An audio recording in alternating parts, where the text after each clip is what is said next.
नमस्कार, मैं हूं अशोक वर्मा। टीवी 20 न्यूज पर फटाफट खबरें जारी हैं, बने रहिए हमारे साथ।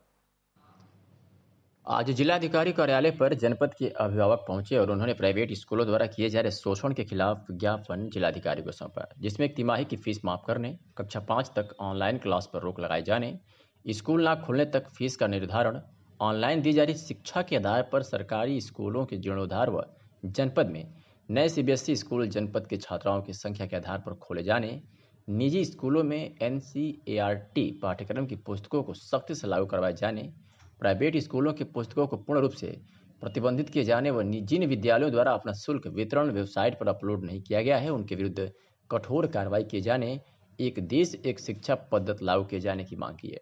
मीडिया से हुई बातचीत में अभिभावक आशीष कुमार राय ने कहा कि जनपद की संयुक्त अभिभावकों की मीटिंग हुई थी, जिसमें ये निर्णय लिया गया कि अगर स्कूलों द्वारा बच्चों की फीस 3 माह तक की माफ़ नहीं की जाती है तो हम भूख हड़ताल करेंगे। उसी क्रम में आज हम लोग भूख हड़ताल पर हैं। कोरोना महामारी के कारण अभिभावकों के सामने आर्थिक संकट की स्थिति खड़ी है। सरकार से हम लोग फीस माफ़ करने की गुहार लगा रहे हैं। हमें प्राइवेट स्कूल के शोषण से बचाया जाए। सबसे पहले अपना परिचय बताइए, आज किस संबंध में आज सीएम कार्यालय पर आपको बुलाया? मैं आशीष कुमार राय एक सामान्य अभिभावक हूं और आजमगढ़ के सभी अभिभावकगण संयुक्त अभिभावकों की संघों की मीटिंग हुई थी, जिसमें यह निर्णय लिया गया था कि 3 तारीख को हंगर स्ट्राइक की जाएगी अगर स्कूलों द्वारा हमारी फीस माफ़ नहीं की जाएगी। जीपीए के समर्थन में आज हंगर स्ट्राइक पर वो हैं।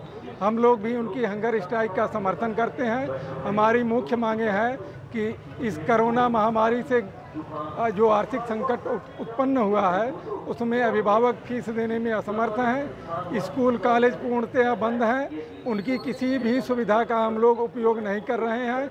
ऑनलाइन पढ़ाई की जा रही है, वो अभी एक तरफा वीडियो पोस्ट करके पढ़ाई की जा रही है, जिसमें बच्चे अपने प्रश्नों का उत्तर नहीं जान पा रहे हैं। ज़िले में नेटवर्क सुविधा बिल्कुल ख़राब है, नेट हमेशा ठीक से चलता नहीं है। हम विद्यालय के कंप्यूटर का उपयोग नहीं कर रहे हैं, उनकी इलेक्ट्रिसिटी बिल का उपयोग नहीं कर रहे हैं, उनके फैन पंखों प्लेग्राउंड लाइब्रेरी किसी का उपयोग नहीं कर रहे हैं। इसलिए पूरी फीस लिया जाना नितांत ही अतार्किक एवं अव्यवहारिक है। हमारी सरकार से यह भी मांग है कि ज़्यादा से ज़्यादा सीबीएसई बोर्ड के छात्रों की संख्या के अनुपात में विद्यालय जनपद में खोले जाएं, ताकि प्राइवेट प्रबंधकों विद्यालयों की जो ये मनमानी है इसके विरुद्ध इससे हम लोगों को लाभ मिले। और क्योंकि यह सरकार की जिम्मेदारी है शिक्षा के कानून के अधिकार के तहत कि हर बच्चे को उसको शिक्षा मिलनी चाहिए और अच्छी शिक्षा गुणवत्तापरक शिक्षा मिलनी चाहिए। इसलिए हमारी यह भी मांग है कि सीबीएसई बोर्ड के तमाम विद्यालय खोले जाएं और कानून के तहत सारे प्राइवेट विद्यालयों को अपने शुल्क का विवरण अपनी वेबसाइट पे अपलोड किया जाना चाहिए। हम लोगों ने आरटीआई के तहत मांग की थी कि किन किन विद्यालयों ने अपने शुल्क का विवरण वेबसाइट पे अपलोड किया है, लेकिन उसका उत्तर अभी तक हमको मिल नहीं पाया है। इसका साफ असर यह है कि अभी तक किसी ने अपनी वेबसाइट पे शुल्क का विवरण अपलोड नहीं किया है। एक शिक्षा और एक कानून होना चाहिए। संपूर्ण भारत में एक शिक्षा एक पाठ्यक्रम होना चाहिए। केवल एनसीईआरटी की बुक के द्वारा ही पढ़ाई की जानी चाहिए। प्राइवेट पब्लिशर्स की बुक को पूर्णतया प्रतिबंधित किया जाना चाहिए। इसके लिए बाकायदे कानून बनाए गए हैं। उस कानून का डीएम साहब कठोरता से अनुपालन कराने की कृपा करें। आज हम लोग हंगर स्ट्राइक के समर्थन। आज जिला प्रशासन द्वारा नेहरू हाल में मेधावी छात्र सम्मान समारोह का आयोजन किया गया। इस दौरान जिलाधिकारी ने बोर्ड परीक्षा में जनपद में टॉप 10 अंक लाने वाले हाई स्कूल के 15 व इंटरमीडिएट के 11 छात्र छात्राओं को जिलाधिकारी राजेश कुमार ने मेडल व प्रशस्ति पत्र देकर सम्मानित किया। उन्होंने छात्रों को संबोधित करते हुए कहा कि बोर्ड परीक्षा को नकल विहीन ढंग से संपन्न मुख्यमंत्री योगी आदित्यनाथ का लक्ष्य था, जिसको प्रशासन ने पूरा किया। उसी का नतीजा है कि आज आप सभी अच्छे अंकों को प्राप्त कर जनपद का नाम रोशन किया है। पहले नकल की वजह से आप सबकी प्रतिभा दब जाती थी, जो अब उभर गई है। उन्होंने छात्राओं को और मेहनत कर जीवन में अच्छे मुकाम को प्राप्त करने की शुभकामनाएं दी। साथ ही उन्होंने अभिभावकों को भी शुभकामनाएं दी। कार्यक्रम में सीडीओ आनंद शुक्ला, डीआईओ संघ सहित मेधावी छात्र छात्राएं व अभिभावक उपस्थित थे। इस बाबत क्या कुछ कहा राजेश कुमार जिलाधिकारी ने, आपको सुनवाते हैं। इसी तरह गाना पीछे करो तो वो करेंगे ना, वो कर लो ना, तुम ही कर लो। सर आज जो सर ये प्रोग्राम जो हुआ, मेधावी सम्मान हुआ है, कितने बच्चों को सम्मानित किया जा रहा है और क्या इनको मैसेज दिया जा रहा है सर? देखिए आपको मैं बताना चाहूँगा, हमने टॉप 10 जो आए थे जनपद में, इंटर में और हाई स्कूल में, उनको सूची तैयार करी थी। तो टॉप 10 में परसेंटेज कईयों के सेम है। तो हाई स्कूल में 15 स्टूडेंट्स हैं और 11 इंटरमीडिएट में जिनको आज सम्मानित किया जा रहा है। और आपको ये बता के भी मैं हर्ष हो रहा है कि ऋषभ सिंह, उनका प्रदेश में 6वां स्थान प्राप्त हुआ है, जो कि जनपद में प्रथम स्थान है। क्या मैसेज देना, क्या संदेश देना चाहेंगे सर इन बच्चों को सम्मानित जो किया? सभी बच्चों को एक तो आपकी प्रतिभा है, आपकी मेहनत है, आज आपको उसका फल मिला है। और इसके साथ साथ मैं आप सबको ये मैसेज देना चाहूँगा कि अभी सफ़र ख़त्म नहीं हुआ है, ये सफ़र की शुरुआत है।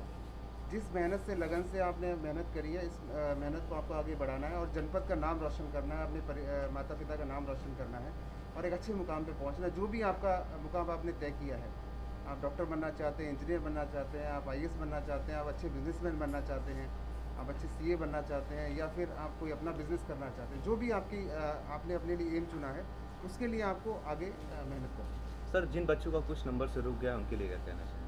कुछ नंबर से रुक गया है, जो प्रथम नहीं आ पाए हैं, जो कुछ कम नंबर आ गया, रैंकिंग में कम आ गए हैं, वो कुछ होपलेस है, तो उनके लिए क्या कहना चाहेंगे? होपलेस किसी को नहीं होता, रैंकिंग से कुछ नहीं। देखिए आप जो भी एग्ज़ाम है वो एक ज़रिया आगे बढ़ने का। अभी आपके एंट्रेंस एग्जामिनेशंस हैं, आपके कॉलेज में जाना है, तो this is not the only, एक पड़ाव है, बेसिकली एक सीढ़ी है। इस सीढ़ी में अगर अगले पड़ाव पे आप अच्छा कर लेंगे तो आप वहीं पे आ जाएंगे। जैसे उतना ही मेहनत करने के बाद अनफॉर्चुनेटली कुछ कम हो गया नंबर, तो उसके लिए ये तो रेस है, रेस में कोई आगे आता है, कोई पीछे आता है। मुख्तार के करीबियों पर कार्रवाई की शुरुआत हो चुकी है। बुधवार की रात मुबारकपुर के लोहरा व सिकटी शाह मोहम्मदपुर गांव में 2 लोगों के यहां छापेमारी की कार्रवाई की गई है। पुलिस अधीक्षक आजमगढ़ प्रोफेसर त्रिवेदी सिंह ने बताया कि पुलिस ने सिकटी शाह मोहम्मदपुर में डेरा डालकर मुख्तार के करीबियों के अवैध कब्जे से सरकारी भूमि को खाली कराया है।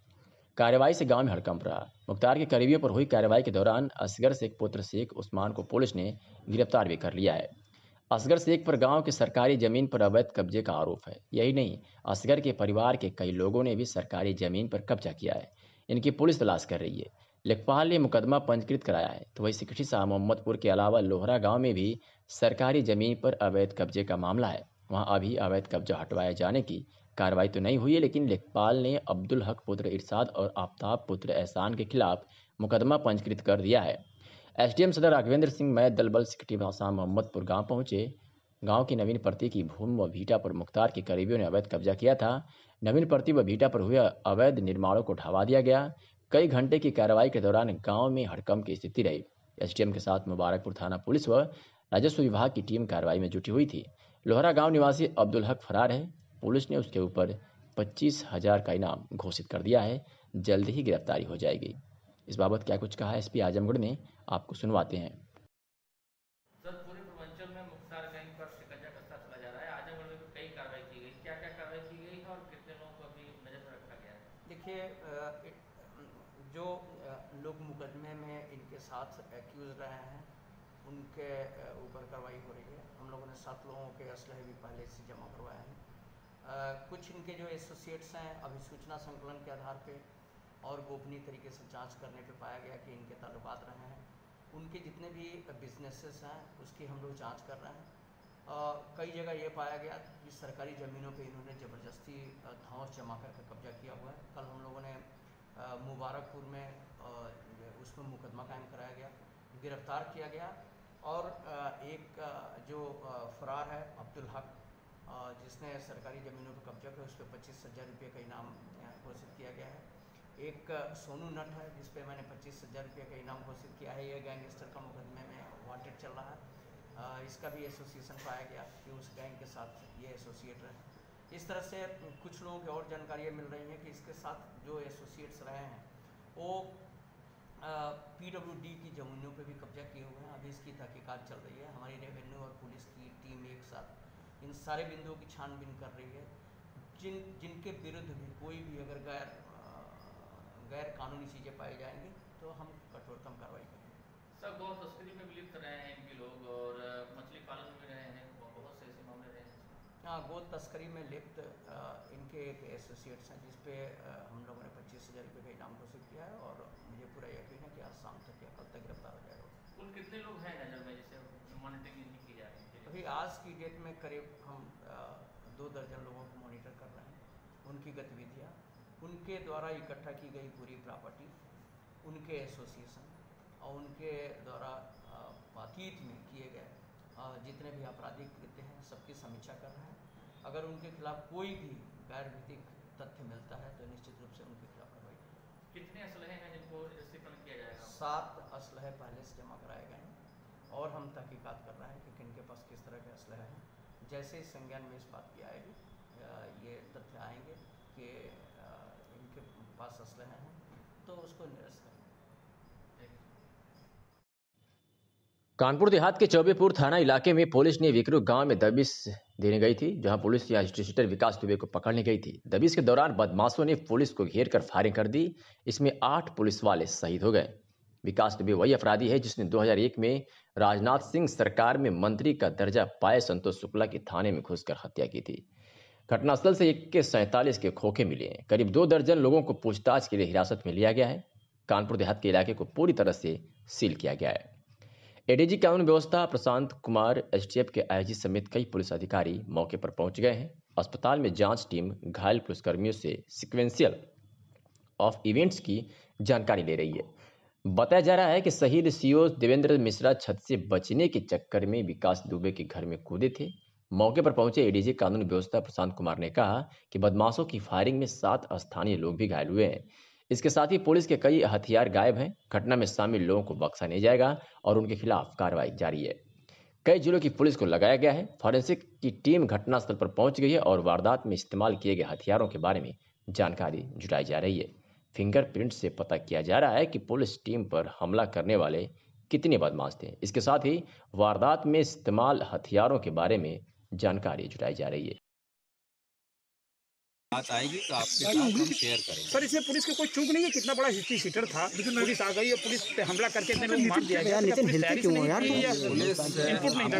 देखा होगा कि क्षेत्राधिकारी के नेतृत्व में 3 थानों की टीम आई थी, तो तैयारी पूरी थी, लेकिन इस तरह से वो लोग वेपन से फायर करेंगे ये सोचने की बात है और आगे हम उसी तरीके से कार्रवाई करेंगे। अगर इसकी भी जांच होगी ठीक, अगर कोई चूक थी तो उसमें भी हम सर जिस तरह से तैयारी कर रखी थी, सीधी लगा कर रोक सवाल है कि जानकारी थी। हिस्ट्री सीटर बाहर कैसे था जब पूरे प्रदेश में पुलिस ने एनकाउंटर काफ़ी किए हैं? आपने टीम एक्टिव रही आपकी, काफ़ी लोग जेल गए हैं, तो इतने दिन कैसे बाहर करो यार? 2017 में एसटीएफ ने ही गिरफ्तार किया था। उसके बाद से बेल के बाहर कोई हिस्ट्री शीट होता है, जो लोग नीचे कर लो भाई, हमारे ज़्यादा हैं पूरे उनकी होती रहती। जिला मजिस्ट्रेट राजेश कुमार ने बताया कि वर्तमान समय में कोरोना वायरस संक्रमण से बचाव तथा इस संदर्भ में उत्पन्न परिस्थितियों के परिप्रेक्ष्य में लागू किया गया देशव्यापी लॉकडाउन भारत सरकार गृह मंत्रालय द्वारा लॉकडाउन गतिविधियों को प्रारंभ करने के संबंध में दिशा निर्देश अनलॉक 2 जारी किए गए हैं। इसी क्रम में जनपद आजमगढ़ के परिप्रेक्ष्य में राज्य सरकार द्वारा जारी शासनादेश का अनुपालन कराए जाने हेतु दिशा निर्देश जारी किए गए हैं। जिलाधिकारी राजेश कुमार ने कहा कि दिनांक 2 जुलाई 2020 को जनपद में नोवेल कोरोना संक्रमण के पूर्व प्रेषित सैंपल्स की जांच रिपोर्ट आने के उपरांत जनपद आजमगढ़ के राजस्व ग्राम बरामदपुर तहसील सगड़ी में एक व्यक्ति के कोविड-19 से संक्रमित होने की पुष्टि हुई है। जिला मजिस्ट्रेट ने कहा कि कंटेनमेंट जोन के निर्धारण के संबंध में दी गई व्यवस्था के अनुसार जनपद के राजस्व ग्राम बरामदपुर तहसील सगड़ी का संपूर्ण क्षेत्र कंटेनमेंट जोन होगा। इन क्षेत्रों में कंटेनमेंट जोन प्रोटोकॉल का 100% अनुपालन सुनिश्चित किया जाएगा। आजमगढ़ में मुख्य चिकित्सा अधिकारी डॉक्टर ए.के. मिश्रा ने बताया कि कोरोना संक्रमण की जांच हेतु पूर्व प्रेषित सैंपल्स जांच में से 7 व्यक्तियों की जांच रिपोर्ट पॉजिटिव प्राप्त हुई है, जिसमें एक व्यक्ति खुरचंदा सुम्माड़ी पवई, एक व्यक्ति चकमकसुद माहुल पवई, 2 व्यक्ति मंडियार मिर्जापुर, एक व्यक्ति गांधी ब्लॉक रानी की सराय, एक व्यक्ति तेरही महाराजगंज व एक व्यक्ति बरदह लालगंज आजमगढ़ के रहने वाले हैं। सिम्बू ने कहा कि संबंधित तहसीलों से रिपोर्ट प्राप्त होने के उपरांत कंटेनमेंट जोन घोषित होगा। सीएमओ ने कहा कि अब तक कुल 261 कोरोना पॉजिटिव मरीज पाए गए हैं। वर्तमान समय में 71 एक्टिव केस हैं। 183 मरीज अब तक स्वस्थ होकर डिस्चार्ज हो चुके हैं, तो वहीं 7 की मौत हो चुकी है।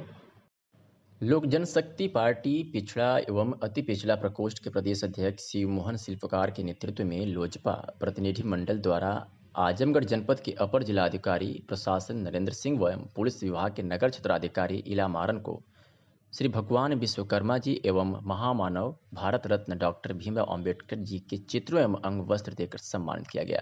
देश में कोरोना नामक वैश्विक महामारी के दौरान इन लोगों द्वारा अपने कर्तव्य निष्ठा के साथ साथ अपनी जिम्मेदारियों को बखूबी निर्वाह किया है और आगे भी कर रहे हैं। इनके कर्तव्य से प्रभावित हो लोक जनशक्ति पार्टी ने इनका सम्मान किया है। श्री शिल्पकार ने बताया कि आगामी 5 जुलाई 2020 को लोजपा संस्थापक, संरक्षक एवं भारत सरकार के केंद्रीय कैबिनेट मंत्री रामविलास पासवान के जन्मदिन के अवसर पर आजमगढ़ जनपद के पत्रकार बंधु के साथ साथ जनपद के अन्य अधिकारी गणों एवं कर्मचारियों का सम्मान और स्वागत किया जाएगा। हमारे युवा नेता, राष्ट्रीय अध्यक्ष लोजपा व सांसद भारत सरकार भाई चिराग पासवान के नेतृत्व में देश के हर गरीब कमजोर वर्गों के साथ साथ उन अधिकारी कर्मचारियों का भी सम्मान किया जाएगा जो अपने कर्तव्य और निष्ठा पर खड़े उतरते हैं या उस पर निरंतर कार्य कर रहे हैं। प्रतिनिधि मंडल के पदाधिकारी योगेश विश्वकर्मा, प्रदेश महासचिव राजेश विश्वकर्मा, राज राम अवध प्रजापति, अधिवक्ता मिंटू राजपर, राजा राम मौर्य सहित तमाम लोग उपस्थित रहे। हम श्री मोहन शिल्पकार, प्रदेश अध्यक्ष पिछड़ा एवं पिछड़ा प्रकोष्ठ लोक जनशक्ति पार्टी उत्तर प्रदेश, आज हम लोगों अपने प्रतिनिधि मंडल द्वारा आजमगढ़ के कोरोना वैश्विक महामारी में अपने कर्तव्य निष्ठा के साथ कार्य करने वाले अधिकारी महोदयों का हम लोगों ने स्वागत और सम्मान डॉक्टर भीमराव अम्बेडकर साहब का चित्र और श्री भगवान विश्वकर्मा जी का चित्र देकर, अंग वस्त्र देकर हम लोग उनको सम्मानित करने का कार्य किया है। एडीएम प्रशासन लगातार कोरोना महामारी से पूर्व और कोरोना महामारी के बीच अपने कर्तव्य और निष्ठा को बखूबी निभाया है। उसी कड़ी में आजमगढ़ जनपद के सीओ सिटी इलमारन जी कर्तव्य और निष्ठा के साथ उनको जो दायित्व प्रशासन द्वारा दिया गया था महंगाई जैसे लोगों को कालाबाजारियों पर रोकथाम लगाने के लिए, उन्होंने भरपूर प्रयास किया, उस पर रोक भी लगाया और इसलिए हम उनको भी सम्मानित किया है। आगे भी सम्मानित करने के आगे आजमगढ़ जनपद के अन्य अधिकारी और कर्मचारियों को भी सम्मानित करेंगे।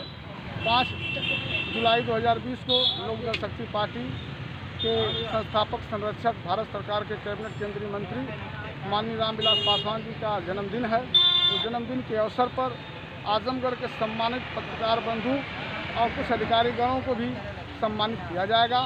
लोक जनशक्ति पार्टी सदैव उन कर्तव्य निष्ठावान अपने कार्यों को भरपूर निर्वाह करने वाले लोगों को हमेशा सम्मानित करने का काम करेगा। जय लोक जनशक्ति पार्टी, जय रामविलास पासवान। कानपुर में दिल दहला देने वाली घटना ने यूपी ही नहीं पूरे देश के पुलिस महकमों के साथ आम नागरिकों को भी झकझोर कर रख दिया है। शुक्रवार की सुबह हुई इस हृदय विदारक घटना में जहां सीओ सहित 8 पुलिसकर्मी शहीद हुए, तो वही 7 पुलिस के जवानों की हालत अभी भी गंभीर बनी हुई है। हालांकि इस घटना में यूपी सीएम योगी आदित्यनाथ ने शोक व्यक्त करते हुए फिल्मी अंदाज में हुए इस घटना की रिपोर्ट मांगी है। तो वही इस घटना के बाद शहीद हुए पुलिस के जवानों की याद में आज पुलिस ऑफिस में प्रोफेसर त्रिवेणी सिंह आजमगढ़ एसपी के नेतृत्व में एक शोक सभा का आयोजन किया गया। एसपी ने कहा कि पूरे प्रदेश में पहली ऐसी घटना है जिससे पूरा पुलिस महकमे में शोक की लहर है और साथ ही पुलिस में आक्रोश भी। जिलाधिकारी राजेश कुमार की अध्यक्षता में कलेक्ट्रेट सभागार में देर शाम कोविड-19 महामारी की रोकथाम के लिए 5 जुलाई 2020 से प्रारंभ किए जाने वाले विशेष सर्विलांस अभियान की तैयारियों के संबंध में बैठक संपन्न हुई। इस अवसर पर जिलाधिकारी ने कहा कि जनपद के शहरी व ग्रामीण क्षेत्रों में पल्स पोलियो की तर्ज पर 5 जुलाई से 15 जुलाई 2020 तक विशेष सर्विलांस अभियान चलाया जाएगा। विशेष सर्विलांस अभियान चलाए जाने के लिए 1187 टीमें बनाई गई हैं, जिसमें प्रत्येक टीमें शहरी व ग्रामीण क्षेत्रों में डोर टू डोर सर्वे करेंगी कि परिवार के किसी भी व्यक्ति को सर्दी, जुकाम, बुखार, खांसी आदि के लक्षण होने पर उनकी रिपोर्ट तैयार करेगी। इसके साथ ही साथ टीम डोर टू डोर जाकर कोविड-19 से बचाव के प्रति जागरूक भी करेगी और प्रत्येक घरों पर उपलब्ध कराई गई स्टिकर को चस्पा करेंगे। जिलाधिकारी ने सीएमओ को निर्देश दिया कि प्रत्येक टीमों को 4 जुलाई 2020 तक इंफ्रारेड थर्मामीटर, पल्स ऑक्सीमीटर और प्रत्येक टीम के सदस्यों को 2-2 मास्क एवं ग्लव्स उपलब्ध कराना सुनिश्चित करें। ये टीमें घोषित किए गए कंटेनमेंट जोन में भी जो गंभीर बीमारियों से पीड़ित है उन्हें भी चिन्हित करेगी। इसके साथ ही जिलाधिकारी ने सीएमओ को यह भी निर्देश दिए कि जो टीमें डोर टू डोर सर्वे के लिए कंटेनमेंट जोन में घर घर जाएंगी उनको पीपीई किट भी उपलब्ध कराना सुनिश्चित करें। जिलाधिकारी राजेश कुमार की अध्यक्षता में कलेक्ट्रेट सभागार में 20 जून 2020 से चल रहे गरीब कल्याण रोजगार अभियान के अंतर्गत प्रवासी श्रमिकों को रोजगार दिलाए जाने के संबंध में बैठक संपन्न हुई। इस अवसर पर उन्होंने कहा कि इस गरीब कल्याण रोजगार अभियान के अंतर्गत 125 दिनों में 25 कार्य कराए जाने हैं। ग्राम्य विकास विभाग के अंतर्गत मनरेगा तथा पंचायती राज विभाग के अंतर्गत ग्राम पंचायत भवन, सामुदायिक शौचालय का कार्य कराया जा रहा है। इसके साथ हार्टिकल्चर, आंगनवाड़ी केंद्र, पशु शेड, तालाब, solid liquid waste management work, बकरी shed, poultry shed, vermi compost आदि कार्य कराए जाने हेतु संबंधित विभागों को लक्ष्य आवंटित कर दिया गया है। इसके साथ ही संबंधित विभागों को निर्देश दिए गए हैं कि आवंटित लक्ष्य के सापेक्ष तत्काल कार्य प्रारंभ कराना सुनिश्चित करें। आजमगढ़ जिले के पलहनी ब्लॉक पर कर्मचारियों के साथ अभद्रता और मारपीट करने वाले 2 लोगों को पुलिस ने रोडवेज होटल से गिरफ्तार कर लिया है। ग्राम पंचायत अधिकारी संघ के अध्यक्ष शांति शरण सिंह ने बताया कि मुंडा गांव के प्रधान पुत्र पवन और कटघर जमीन गांव के प्रधान पति योगेंद्र अपनी बाइक से पलहनी ब्लॉक पहुंचे और किसी बात को लेकर ब्लॉक पर तैनात महिला, ग्राम विकास अधिकारी और खंड प्रेरक के साथ अभद्रता करने लगे। जब एडीओ पंचायत लालजी राय के बीच बचाव करने पहुंचे तो दोनों ने उन्हें मारते हुए पिस्टल सटा दिया। जब तक अन्य कर्मचारी पहुंचे तब तक दोनों असलाह लहराते हुए फरार हो गए थे। जानकारी होने पर जब शिकायत करने के लिए कर्मचारी सीडीओ आवास जा रहे थे तो रास्ते में भी कर्मचारियों को इन दोनों ने डराया धमकाया। इसी दौरान पता चला कि ये दोनों रोडवेज स्थित एक होटल में रुके हैं। उन्होंने इस बात की जानकारी एसपी को दी। सूचना पर मौके पर पहुंची शहर कोतवाली पुलिस ने प्रधान पुत्र और प्रधान पति को गिरफ्तार कर लिया है। आप लोग निकलिए। मैं शांति शरण सिंह, अध्यक्ष ग्राम पंचायत अधिकारी सिंह, जनपद आजमगढ़। मामला ये था कि विकासखंड पलनी में 2 हमारी महिला, एक महिला ग्राम विकास अधिकारी और एक खंड प्रेरक जो है और हमारे एडीओ पंचायत और तमाम कर्मचारी बैठ के ब्लॉक में काम कर रहे थे। ये एक प्रधान पुत्र है और एक प्रधान पति है। ये दोनों जो है विकासखंड पे आए हैं और आकर के अनाप शनाप बोलना और महिला कर्मचारियों के साथ बदतमीजी करना और उनका जो है उनको रंडी कहना, चमाइन कहना, ये सब शब्दों का प्रयोग करते हुए बाद में हमारे एडीओ पंचायत जो है छुड़ाने गए हैं। बचा तो एडीओ पंचायत भी इन लोगों ने मार दिया और पिस्टल निकाल के लगा दिया वहाँ पे। फिर और कर्मचारी गए तो पिस्टल लहराते हुए लोग वहाँ से निकल गए, तोड़ दिए और कंप्यूटर वहाँ का तोड़ दिए, तमाम कागज फाड़ दिए हैं लोग जो है। उसके बाद जो है वहाँ से हमारे कर्मचारी जब निकले हैं सीडीओ महोदय के यहाँ जाने के लिए तो विकास भवन में सीडीओ महोदय अपने आवास पे थे, तो यहाँ से कर्मचारी सब जो है सीडीओ साहब के यहाँ जा रहे थे। तब तक ये लोग यहाँ आकर के फिर उन कुछ कर्मचारियों को जो सफाई कर्मी हमारे थे उनको रोक के तो अंदर पिस्टल लगा दिया कि आप लोग अगर जाएंगे तो मैं उनको गोली मार दूँगा। फिर कर्मचारी वहाँ तब तक कर्मचारी यहाँ आने लगे, फिर वो कर्मचारी निकल गए सीडीओ साहब के बंगले पर। लेकिन हम लोग जब लौट रहे थे कुछ कर्मचारियों ने कहा कि साहब देखिए उनकी मोटरसाइकिल खड़ी है। तो हम लोग यहीं रुक गए। रुक करके एसपी महोदय को और कोतवाल महोदय को हम लोगों ने फ़ोन किया है और ये लोग जो है होटल में एक कमरे में जो है महेंद्र चौहान नाम से बुक था, उस कमरे में ये लोग गिरफ्तार किए गए हैं। फायरिंग भी हुई है? नहीं, फायरिंग नहीं हुई, सिर्फ पिस्टल सटाए गए। हाँ, पिस्टल जो है लिए थे लोग। अच्छा, लिए पिस्टल बरामद हुई? पिस्टल अब यहाँ बरामद हुई नहीं है मुझे नहीं पता है। बट एक दरोगा को बता दिया कि लोग ब्लॉक में पिस्टल लिए हुए थे। अब आप कर्मचारी क्या करेंगे? कर्मचारी जा रहे हैं सिधारी थाने पे, FIR दर्ज हो गया, कर्मचारी गिरफ्तार हो जाएंगे तो और हमको इससे ज़्यादा क्या चाहिए कि समय से कर्मचारी गिरफ्तार, अपराधी गिरफ्तार हो जाए, हमको अच्छा काम करने का अच्छा वातावरण मिले, इससे बेहतर हमको क्या चाहिए। सभी लोग गिरफ्तार हैं। हाँ। आजमगढ़ जिलाधिकारी ने बताया कि भारत सरकार चिकित्सा एवं परिवार कल्याण मंत्रालय द्वारा जारी प्रोटोकॉल के अनुसार contact tracing, house to house surveillance एवं कड़ा परिधि नियंत्रण करते हुए कार्रवाई सुनिश्चित की जा रही है। जिला मजिस्ट्रेट ने कहा कि कंटेनमेंट जोन में विगत 21 दिनों में कोविड-19 को कोई पुष्ट रोगी चिन्हित न होने पर उस हॉटस्पॉट को बंद करते हुए कंटेनमेंट जोन की कार्रवाई समाप्त किए जाने की निर्देश है।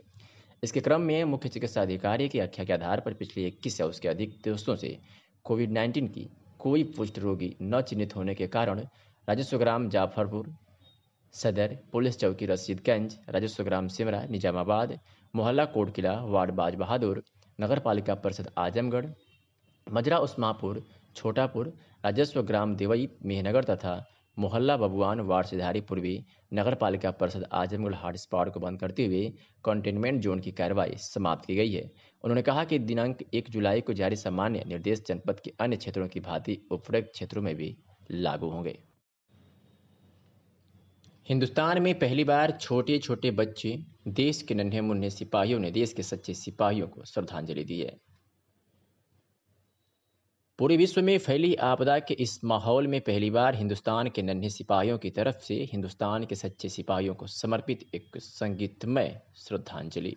अंतर्राष्ट्रीय भोजपुरी संगम भारत के संयोजक फिल्म अभिनेता अरविंद चित्रांश ने कहा कि मुंबई में 25 साल से रियलिटी शो के लिए क्रिएटिव डायरेक्टर के रूप में अपना योगदान देने वाले पूर्वांचल की ऊर्जावान धरती काशी के निवासी फिल्म इंडस्ट्री के क्रिएटिव डायरेक्टर राज विश्वकर्मा ने कोरोना योद्धाओं को समर्पित एक ऐसा गीत तैयार किया है जिसे बार बार सुनने को मन करता है।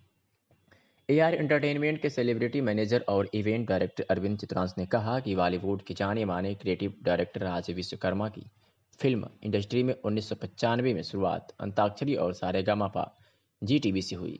फिर इसके बाद आपने पीछे मुड़कर नहीं देखा। India top reality show Jo Jeeta Wohi Sikandar, star plus, rising star reality show, Colors channel, Saregamapa, GTV, Om Shanti Om, star Bharat channel पर, नहले पर दहला, महुआ चैनल, सुरवीर महुआ प्लस, इसके साथ बहुत सारे फिक्शन और कॉमेडी शोज आपने डायरेक्ट किया है। क्रिएटिव डायरेक्टर राज विश्वकर्मा ने उत्तर प्रदेश पूर्वांचल में फिल्म सिटी के लिए पैरवी करते हुए कहा कि हमारे गीत को B4U म्यूजिक के यूट्यूब चैनल पर रिलीज किया गया है, जिसे बहुत तेजी से पसंद किया जा रहा है। इस गीत के बोल हैं, ओ देश के सिपाही सम्मान है तुम्हारा, सम्मान ये तुम्हारा, अभियान है हमारा।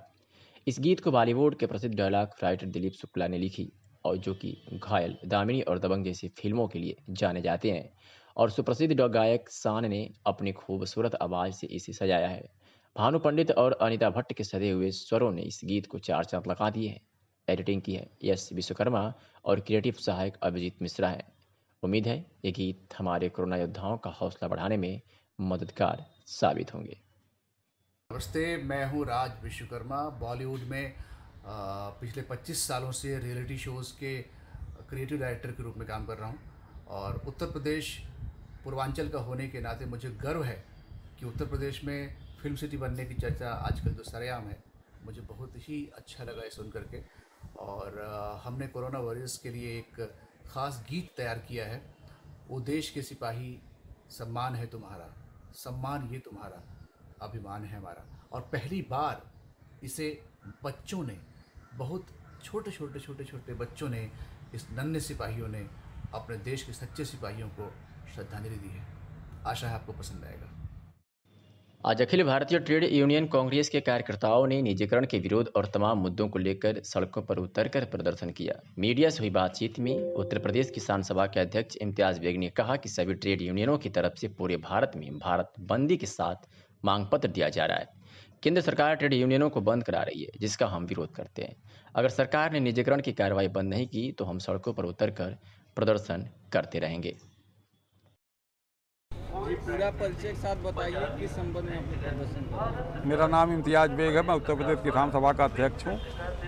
सभी राष्ट्रीय ट्रेड यूनियनों की तरफ से, एटक और C2 तमाम संगठनों की तरफ से आज पूरे देश में भारत बंद एक तरफ से है, मांग पत्र दिया जा रहा है। मुख्य रूप से 7-8 मांगे ये है कि जो केंद्र सरकार ट्रेड यूनियनों को अधिकार खत्म कर रही है, काम के घंटे बढ़ा रही है। हमारी मांग है कि इसको बंद करो। सभी सार्वजनिक कारखाने जो निजीकरण हो रहे हैं, प्राइवेट सेक्टर में दिए जा रहे हैं, इसको बंद करो। ट्रेड यूनियनों को समाप्त करके ये प्राइवेट कंपनियों को निजीकरण करते हुए सारी संपत्ति देश की प्राइवेट हाथों में देने जा रही है। हमारी ट्रेड यूनियन की आज जो प्रदर्शन है इन्हीं सवालों पर है कि निजीकरण बंद करो। ट्रेड यूनियन के जो अधिकार थे, काम के घंटे 8 घंटे, उनसे बिना बात किए कोई काम नहीं होता था कल कारखानों में, इसको तोड़ करके समाप्त कर रहे हैं। हमारी मांग है देश भर की इसको बंद करो, और नहीं बंद करोगे तो हम पूरे देश को जाम करेंगे, जेल जाएंगे, गोली खाएंगे।